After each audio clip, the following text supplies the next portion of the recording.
Chicken pepper dry ಮಾಡಲು ಬೇಕಾಗುವ ಸಾಮಗ್ರಿಗಳು: ಅರ್ಧ kg ಚಿಕನ್, ಕಟ್ ಮಾಡಿದ ಈರುಳ್ಳಿ, ಕಾಳುಮೆಣಸಿನ ಪುಡಿ, ಉಪ್ಪು, ರುಚಿಗೆ ತಕ್ಕಷ್ಟು ಉಪ್ಪು, ಶುಂಠಿ ಬೆಳ್ಳುಳ್ಳಿ paste, red chilli sauce, green chilli sauce.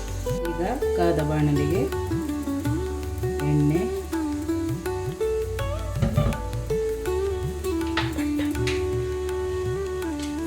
Cut ಮಾಡಿದ ಈರುಳ್ಳಿ,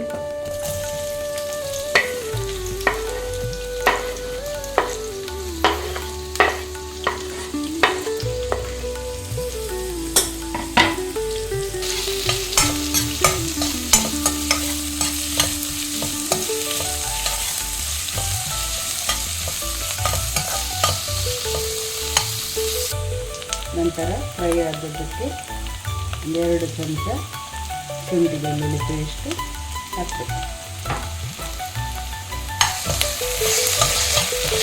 ನಂತರ ಚೆನ್ನಾಗಿ ಮಿಕ್ಸ್ ಮಾಡಿ ಫ್ರೈ ಮಾಡಬೇಕು.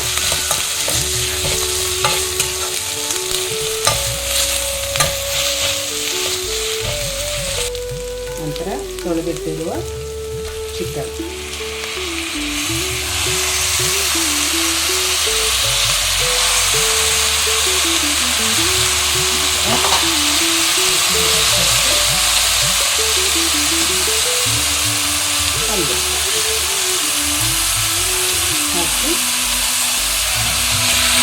ಚೆನ್ನಾಗಿ ಮಿಕ್ಸ್ ಮಾಡಬೇಕು. ಮಿಕ್ಸ್ ಮಾಡಿ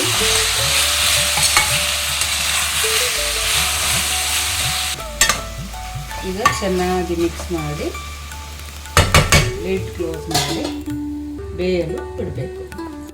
ಲಿಡ್ ಓಪನ್ ಮಾಡಿ ಆಲ್ರೆಡಿ ಆಲ್ಮೋಸ್ಟ್ ಬೆಂದಿದೆ.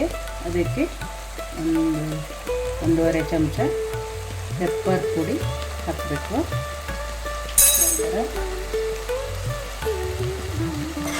ಮಿಕ್ಸ್ ಮಾಡಬೇಕು. ಆಲ್ರೆಡಿ ಫುಲ್ ಡ್ರೈ ಆಗಿದೆ.